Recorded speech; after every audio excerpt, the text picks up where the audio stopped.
आपका स्वागत है। ચાલો દર્શક મિત્રો, નવા વિડીયોમાં આપનું હાર્દિક સ્વાગત છે અને સમાચાર જોશું વિગતવાર ને હું છું રિપોર્ટર દિનેશ કુમાર બાબરિયા ઘેટી।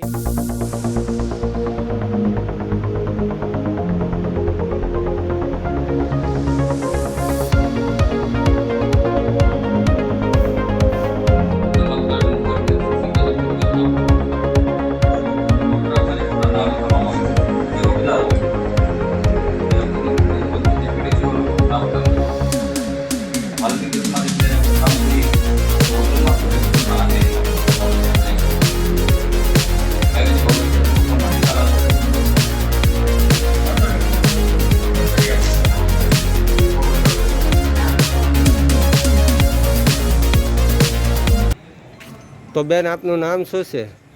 મારું નામ લલિતા ટીમાણીયા, મહિલા પ્રદેશ પ્રમુખ।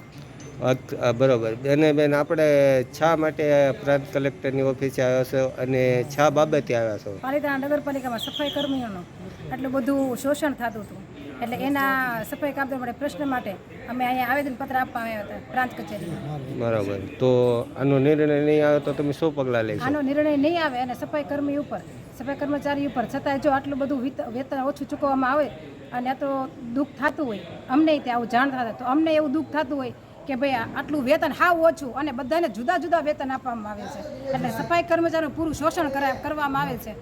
એટલા માટે આનો નિર્ણય નહીં આવે ટૂંક સમયમાં તો આનાથી અમારે આંદોલન કરવાની ફરજ પડશે। શું છે?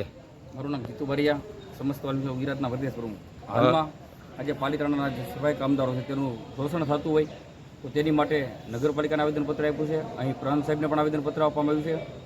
જો 15 કે 20 દિવસમાં આનો કોઈ નિવાડો નહીં આવે તો આંદોલન કરવાની ફરજ પડશે અને પાલિતાણાની સફાઈ બંધ કરવામાં આવશે। ખાસ કરીને સરકારશ્રીના જે લઘુત્તમ વેતનના જે પરિપત્રો છે તેને આ લોકો કાગળ સમાન ડસ્ટબિનમાં નાખી દેતા તેવું અહીંયા જોવા મળે છે। ઘણા સમયથી માત્ર ને માત્ર મોંઘવારીમાં 175 રૂપિયા જેવું વેતન આપવામાં આવે છે। જો વેતનમાં સુધારો કરવામાં નહીં આવે, રેગ્યુલર પગાર ચૂકવવામાં નહીં આવે તો 15 દિવસ પછી ગાંધીજીના માર્ગે જવાની ફરજ પડશે।